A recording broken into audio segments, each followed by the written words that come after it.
I recently caught up again with Ben Taylor of This Is Music Norwich about his upcoming event, Feelin Supersonic 2, which is at the Brickmakers in Norwich on the 22nd of June. Ben is a real advocate for the Norwich music scene, and Feelin Supersonic brings guitar bands from across the country to play in Norwich. You can get your tickets from C Tickets right now. They're great value, and the Lust for Live show will see you there on the day. We'll be doing photographs and interviewing a lot of the bands as well. Now, this video was filmed in the beautiful Norwich market. So we had the pigeons, we had a very loud small child right next to us and the parents.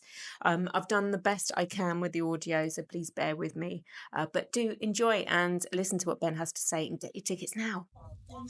Right, Ben, nice to see you again. Yeah, nice to see you again. And you're doing Supersonic? Yes, doing a sequel, yeah. How's it going? Yeah, going very well. Got a really good lineup this time. Really chuffed with the lineup. And yeah, all the organising is sort of going as smoothly as possible. I don't know. Is it June 22nd? It is, yeah, June 22nd, which is Sunday. The Brickmakers, yeah. So I saw you've got Amelia and the Love Falls. She's in Norwich space. Yeah. All of the on the acoustic stage is all going to be sort of Norwich around the area. I think there's Passion Radio from Southern. The rest. And then the other stage was looking forward to My Dreaming Hill. Yes. Yeah, there's a lot of this. Groups coming down from Wales who are actually all coming together, all sort of friends, all sort of share similar influences, all a little bit connected to Passion as well in a way. Sort of some of them clearly influenced a bit by their music, and some of like the old band members, friends, and so there's a little bit of a scene in that area that's built up. So yeah, I'm really chuffed to have all of them coming down. I've been friends with a couple of the groups for quite a while. It's been just getting the right time to get them on. So I guess that's coming down. Be the first time they've played. Yeah, it's for all of them. I mean, I think pretty much every band who's coming from outside here, it's the first time that they're playing, so it's a big deal for them. It's just something that still doesn't happen enough. So that's really what it's about. It's giving them an opportunity as much as anything to play somewhere else. And it's good for the audience as well. We get new music. Well, I think sadly, probably literally unless you went and travel probably to their own hometowns or wherever, you just wouldn't see these bands. It's still a major issue. Generally, to be honest, by the way things are going. Well, I'm really looking forward to it. It's the whole day thing, isn't it? Yeah, it's kicking off about past 12 this time because we've got sort of so many people on. I've managed to put a couple of people who sort of approached me locally on really early, but they're happy to play and sort of kick off the season. So that's good. I've got Franco Fraser, who's an old hip hop artist from like years ago in Norwich. He took a long break, but I saw him here in the end in 2015. He sort of approached me because he's coming back and wanted to do something like acoustic outside. So he's coming down just to do a little Retford based, and he had quite a following at the time. He's coming again now. So so there's quite a bit of different stuff outside this time, like Nina and a lot more pop based, but they're going to do a sort of strip down kind of set. So there's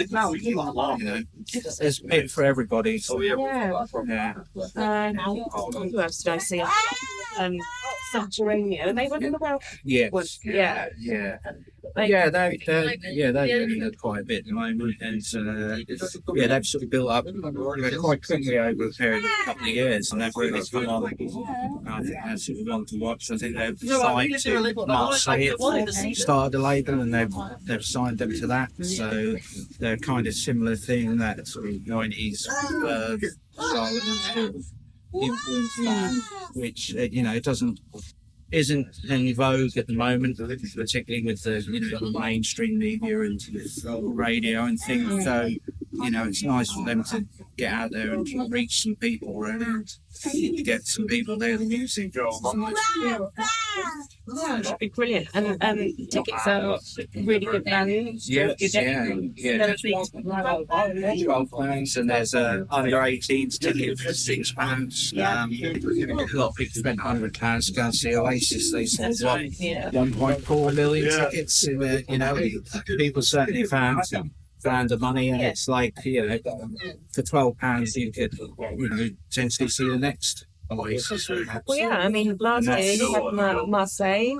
That would be worth it to buy for them. Yeah, and there's a few from that period sort of come on crystal, and it's producing some good stuff, and you just hope they just desperately need the support. The whole system is being kind of rigged against the way that there isn't the centralised music.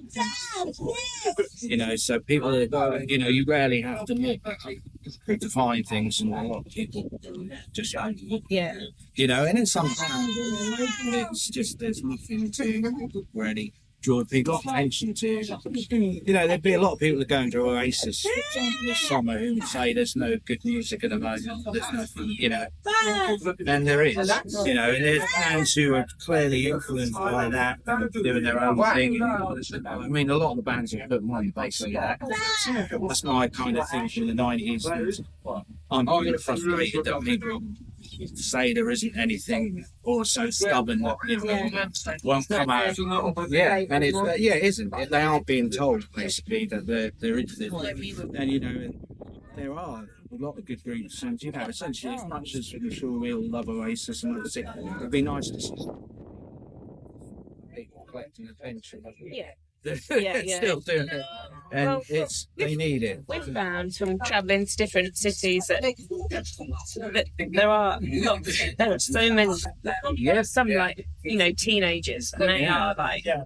Not everybody's going to be great and everything, but the danger is, I think, what frustrates me a bit is that the way things are going, and partly down to streaming and everything, making things a lot more difficult generally. There is record labels and blah blah blah. There's a lot of reasons it's not working anymore for certain people. But if you don't look and you don't go to these things, you might miss Oasis.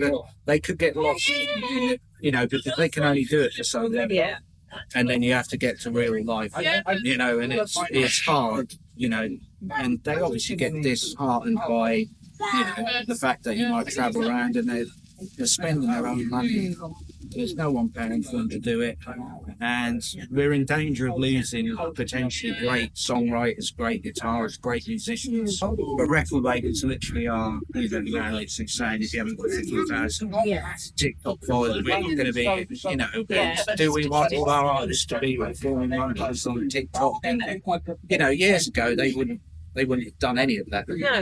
No. The bands that we used to go and watch, they didn't even consider doing something as cheesy as 15-second TikTok promoting music.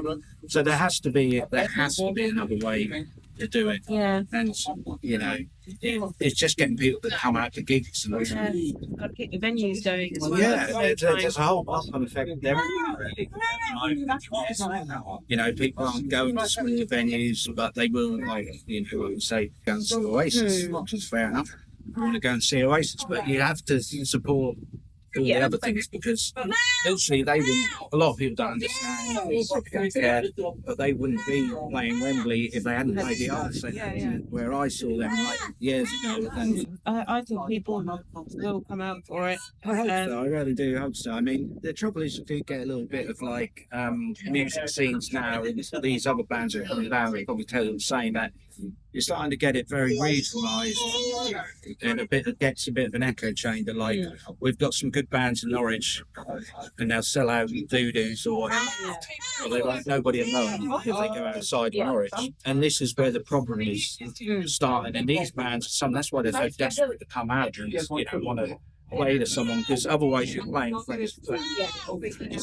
every time you play. And that's nice. It's great to come back to Norwich and have a big, hometown crowd. Literally, some bands that might be all they do. Because it's so difficult to get outside of, because people don't want to come because they're like, you won't sell any tickets here. But you have to get around it some way. And it's like, this is why it's kind of like a showcase to come and see it. You probably don't know any of them, but trust me, they're good. Come and see them. And, From last year, I mean, you've got me a couple of good taste, so I know that everyone that you've put on is going to be good. I think honestly, if things come down, there will be at least 2 or 3 that will sort of, you'd be like, wow, great. I mean, I think the people, like you said, War Pistol, I think they'll blow some people away. I think like Green Hill, like you said, are great, and Faith Estate are great. I mean, Subterranean are really good as well. I think there's so many. If people come down and give it a chance, they'll be like, oh, I'm really glad I came to see that. And Definitely. For the money, it's like, that's the thing that you need people to say, it's really good music. This is keep it alive, really, because the sad thing is, I'd love to think that everybody that I put on is going to go on do something, but the reality is possibly not, because of the way the system is. But I think, in an ideal world, they all will go and do something. That would be great. It disappoints me when, they do get disarmed and say, like, I can't do various reasons I can't do it. You start getting your 20s and you can't venture around in a van to, lose to maybe 10 people so we've got to sort of try and somehow work out a way to bring it back. And I just got to keep trying. And keep doing things like this. I think that is the most important thing. And some of the bands played last time, we're still in touch with a couple of bands with great bands. And I just hope, it's a struggle for them because they do have to sort of juggle. Even bands who what we would consider doing relatively well now and not doing well in the sense of what bands were doing in 20 years ago, which they weren't doing before. So they literally have to juggle tours around the job. And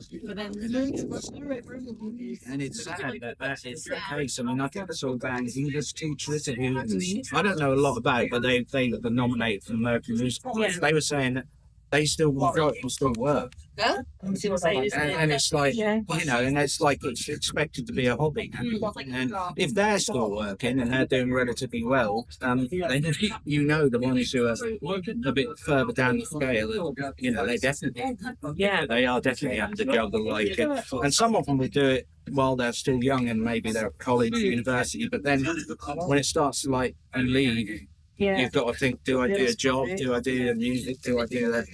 And it's really sad that generally sort of, I think as soon as it became demonetised a little bit by streams, the government's not interested anymore because it's not making any money for them. You can't have a record label properly anymore, really, because you're not selling a product.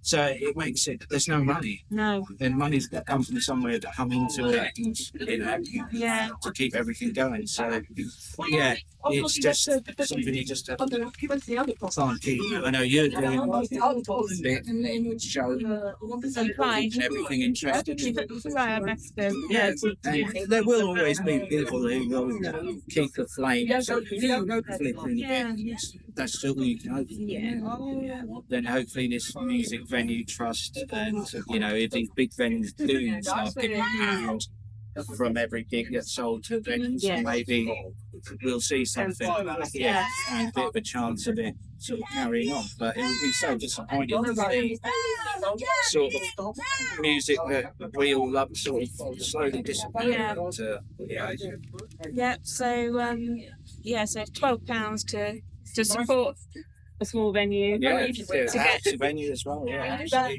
get all those bands playing to a new audience. absolutely. Yeah, I mean, and they're all so excited about it as well. And that's the thing. That's a great thing. They really want to come down and do it. They love doing it. And I know that was a great time. And I think, you know, if you get, I just hope you get a decent crowd there. It'll just be a buzz for them anyway to do that. And I think they're all going to have a good day. And yeah, it'd be great if they go away with some bands. You know, a bit of, you know, word of mouth spreads around. It helps. Well, we'll do what we can. You'll be there, and really. Maybe a bit of filming. They were so last time. They're so appreciative. Yeah, I think everybody is very appreciative because they know it's, you know, it's tough really for them to generate, you know, some interest. So yeah, anything like that is a real help.